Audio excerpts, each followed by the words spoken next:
Hello, my name is Mark Fabish, and this is Addie Hirsch. I'll be riding in the van for the first week of the ride. and we'd like to talk to you today about some of the helpful hints to get great photo and video while you're on the trip. It can be a challenge sometimes when you look at not only taking the photos but uploading them and having large video files to upload. And we'd really love it if everybody sent their pictures and videos in, because we will be here in Chicago actually posting some of that information out on the web to the Facebook page and other pages, and it'd be really great to get that pictures and video on a regular basis as the trip is moving along.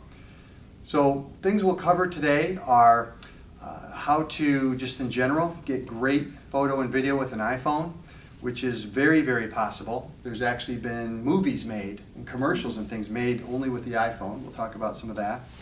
Talk about types of video that we would love to get that we can use for putting together other videos, commonly known as B-roll, or that background type video you see in commercials when people are talking. Talk about getting some interviews and the uploading from the various devices that you have. And then we'll talk a little bit about the GoPro, if any of you are going to be using the GoPro. And lastly, we'll talk a little bit about the phone features that are some on the newer iPhones. They have some really nice slow-mo and time-lapse and things like that. Panorama. Yeah, those panoramas are very nice. It's just amazing the quality now that that's coming on these phones. So first of all, just some basic things about the iPhone, because I know most people are going to be using their phone to take pictures. The best pictures are in bright light. These phones have a tiny little sensor, and in bright light they are just beautiful pictures. As it gets dimmer, it's a lot more challenging for these cameras to get imagery. The biggest thing that I see in iPhone photos is that you want to get close to your subject, and you want to hold the phone steady, because a lot of pictures are kind of blurry and that kind of thing. So if you're just really looking at the screen and looking at it like it's a picture and moving closer, usually you can't get too close. People's general feeling is to take it from far away and not really move in on the picture. One of the things, since you'll be riding, is that when you are taking pictures of moving subjects, if they're coming towards you or going away, that is where you'll have the clearest shot. If something is going perpendicular, sideways, then it's much more tendency to show up blurry in a photograph. One thing about lighting, we're just mentioning that the lighting is very important and makes a huge difference. The overcast days that you may have, actually, there's a lot more light than you would think. On an overcast day, you have a nice, even light. In fact, you can get really good pictures, especially of people and things. One thing about in the sunshine is if you're taking a photograph, people will be squinting many times, and they'll be not able to really look in the camera if you're taking a video, especially.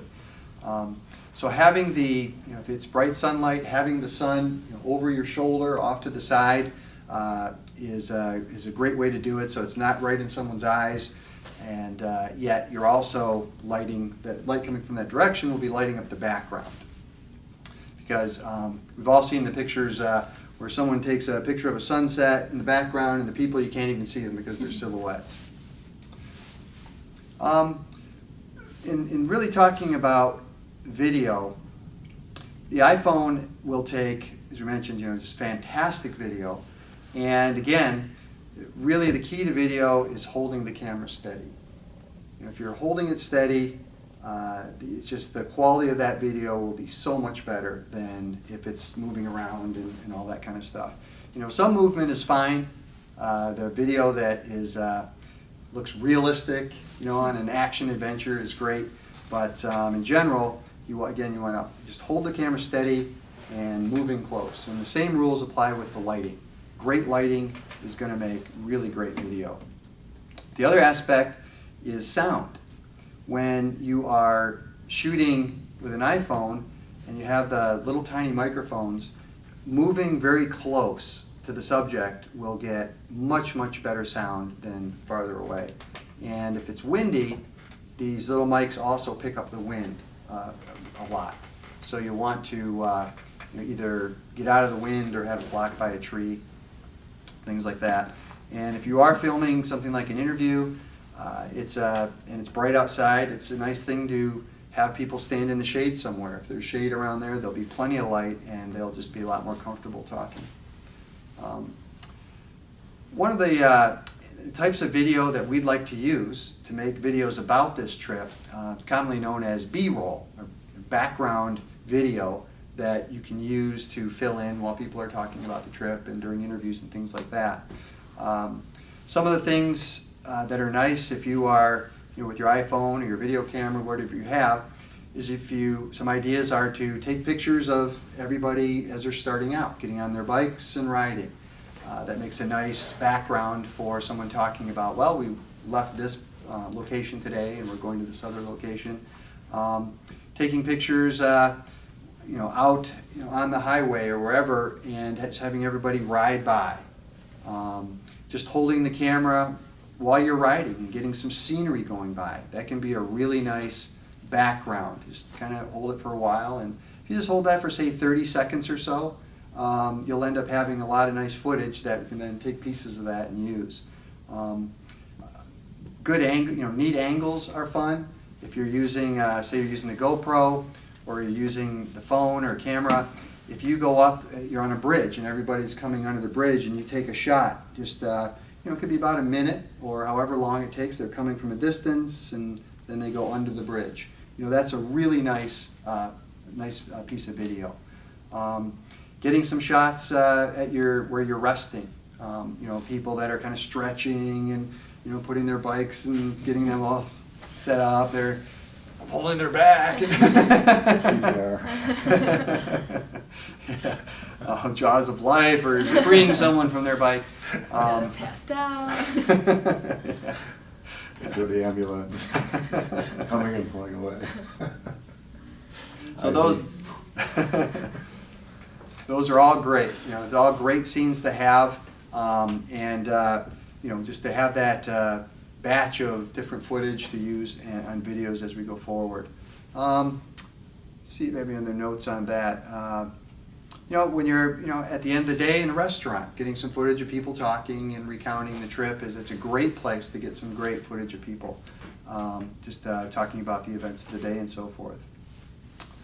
For interviews are great, and there's several people that we'll be talking to more about getting interviews specifically, and things to say and the types of certain opportunities for interviews where people are going to be visiting. But in general, in asking to do an interview of someone, you can just ask them, where did you start and where did you get to now? That's a good thing to talk about. That, well, we started here and then we did this and we got here. Usually once someone answers a question or two, then they really will just start talking about the trip and their experiences. Any interesting sights, challenges or mishaps are always good to talk about. Funny things that happen. One of the nice things would be people mentioning their sponsors. If there's people back home that sponsored them and they can say things about them that, hey, I'm on mile number 50, thank you for sponsoring me, and say the name. And when we post those things, or it makes a nice email to send someone with a little video clip like that in it. And just how people are feeling. I'm sure that people are going to be very tired, all different types of things. So Addie, I understand you're going to be on the trip for the first week. Mm-hmm.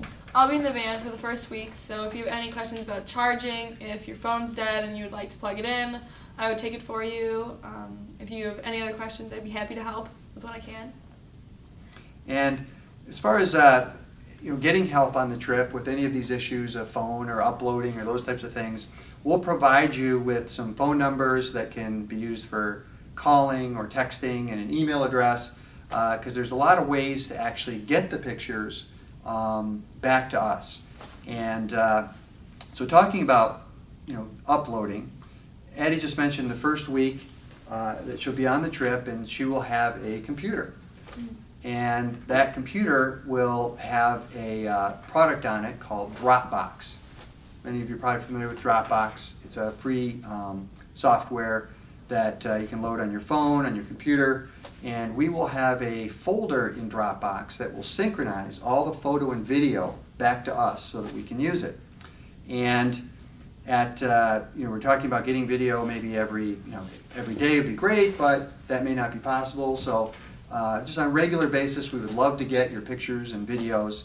Even just a couple pictures are great because we can use a picture and we can put some writing down there, and we'll be talking to people on the trip to show people back here what's going on during the trip. There'll be lots of devices that people will be using. So say for example, at the end of the day, you have some photos that you want to send. One of the easiest ways to do it is to go into your photos, select them, and you can either text them or email them. And usually texting reduces the size of the pictures more than emailing them. So emailing is probably the first choice, would be to email them. And we'll provide an email address, and we may even provide there's an email address right for the Dropbox. And we'll give that to you. If you're using a regular camera on the trip, then the best bet will be to take these pictures and just take the card out of the camera and give them to Addie or whoever's going to be in charge of the computer and download those pictures onto the computer. And typically, some people I know have just hooked their camera into their computer via cable and have never really taken the card out. So in this particular Sony camera, the card is located in a card holder right here, and you can just pop it out. Every different camera will have a different location for the card, so it's probably something good to check before you go if you're not familiar with taking the card out. But when you take the card out, there will be a device that will look like this, a card reader, and the card can just go into this card reader, and then it will plug in to the USB port on a computer. And then the pictures or videos will be able to be taken and just dragged right into the Dropbox folder, and then those will be uploaded. One thing about using your phone for uploading the pictures is that a lot of people have their settings so that it won't upload big files unless they're on Wi-Fi. So obviously any Starbucks or a lot of restaurants will have Wi-Fi, and you can go in and do that type of thing while you're there. But on the trip, there will also be one of these. And this is a Verizon Jetpack. The Verizon Jetpack will create a wireless hotspot around it as long as there's a decent cell signal there. So when this Jetpack is on, if you're in a location that has good cell coverage, you'll actually have really fast internet. This Verizon is 4G LTE. So in a good cell, this thing will upload everything, videos and photos. And so what we'll be doing is we'll be putting a piece of tape on this device that will have the wireless password to get in. So if you go up to the truck where this is located, or if it's brought outside or to a restaurant or something, and you just go into your settings on your phone into Wi-Fi, you'll be able to just put in the passcode, and then your phone will be on that Wi-Fi, and you'll be able to email the pictures or synchronize them, or whatever you'd like to do in terms of getting those off of there. And the video, this, as mentioned, in good cell, this will be fast enough to do the video and everything. If it's in a location where the screen has a little 1x on it, then that's a really slow connection, and the best bet will just be a couple pictures. But if it has the LTE designation in there, then that's typically very fast, and it'll allow you to have, I believe it's up to, 4 or 5 devices or something at a time. People can be using this. It works pretty good. Now there will, since Addie will be there the first week, after that, then we'll be talking with Addie's father, David Hirsch, who's person who has been spearheading this event, and he's the founder of the Illinois Fatherhood Initiative, which is one of the organizations taking part. David will be on the whole trip, but we'll see if about who can be designated on each leg of the trip to operate the computer, and we'll be happy to answer any questions about the Dropbox folder or things like that, so that everybody, no matter what device they have, they can get their footage onto that computer so that we can get it back here. One of the issues that I've seen while traveling and doing video or photography that's always been critical is charging. It's one of those things where once that phone goes out, that's it. No more charge. So this is a little device that costs about $6, and it has all the different types of connectors that there are. And so with the USB connector, you can plug that into a laptop, or you can plug it into a plug, and then you can plug this into your iPhone, or this one's for an iPad, and then these other connectors usually will handle every type of camera. And so you can, using one of these, you could go to the truck, which will probably have some USB type things that are plugged into the cigarette lighter, and charge up your phones and so forth.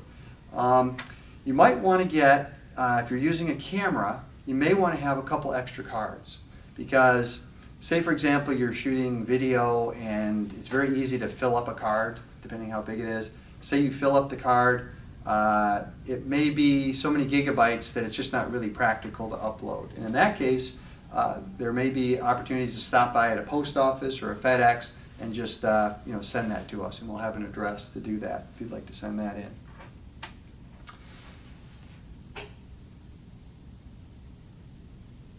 So one of the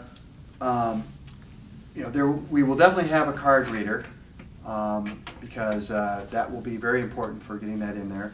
Another device that is great for charging on the road is this is a little Energizer to go battery, and these are available everywhere, Amazon or even at Walgreens. They come in all different sizes, but these can give you another full charge on your phone. You're on the road and you're running down, and then these just plug into any type of, this one has a little mini USB connector to charge into the wall to charge back up. Some other fun things to use on the trip. You may want, this is a little travel tripod that works great for getting group pictures of everybody. You set it on the hood of the car or wherever. This is a fun one because you can actually connect it to just about anything. You can put this on a tree or a pole or something, and everybody can ride by and get an interesting perspective. And especially if there's some neat sights to see along that 2,000 miles, the tripod would be great for getting night shots. Just about every camera and the iPhones, you can take these time exposures and get long shutter speed shots that are just really fantastic. And speaking about the things, some of the phone features that you may want to use while you're traveling, or to get some unique shots. This is an iPhone 6, and it has regular video, then it has slow-mo video. And regular video, this in the slow-mo mode, it'll shoot at a faster shutter speed, and slow-mo can be a really nice effect. Doing bike rides and things like that, getting slow-mo of people riding, or if there's things in a town. I've seen some really neat slow-mo of, there's sometimes you'll see these little circuses and things that are in these towns, and people do slow-mo of just the things happening, so it's a fun thing to do. There's another feature called time-lapse, and if you do time-lapse, again, you just do a time-lapse, and if you do it, I know the iPhone 6 will take 100 pictures, which is probably about maybe 15 seconds of time-lapse or something like that. But if you just take that time-lapse, it's a really neat effect to just get some unique footage while you're on the trip. And I think you were talking about the panoramic. Could also be a very interesting picture to see on the trip. Yeah, the panoramics are really neat, especially on the type of scenic. I'm sure you guys are going to see some unbelievably scenic things, and those are really neat. This is some people call them a selfie stick. And these selfie sticks are available. Just got one for my daughter in Walgreens the other night. The selfie sticks, this one doesn't, but other ones actually have a connector that'll connect right onto your iPhone, and they'll, by using Bluetooth or a connector that goes into the phone for either iPhone or Android phones, will allow you to operate the camera. And so that's gives you some really neat things by just holding at different angles and getting selfie shots. Let's see some other things. One of the aspects, some of you may be using a GoPro on the trip. I know that at least a couple of people are. And a couple of things to know about the GoPro is that when it's in its normal case, it's great, really waterproof and everything, but the sound is really blocked by the case. And so if you're going to use it when the weather's okay, there's a back that comes with the GoPro that has holes in it. And so by using this back, you can get much, much better sound. The other thing about a GoPro is that it's an extreme wide angle. So having a GoPro this close to you is, fine for having someone actually talk on a GoPro.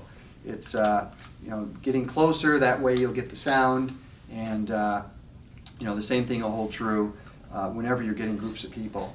If you're taking pictures of all the bikers riding by, you can literally, they can be riding by this close, and you'll get some really neat footage. And the GoPro is just great for using at all different angles. If you use a selfie stick like that, or there's connectors for the GoPro. Getting a low angle with all the bikes riding by looks really neat, or from up above, things like that.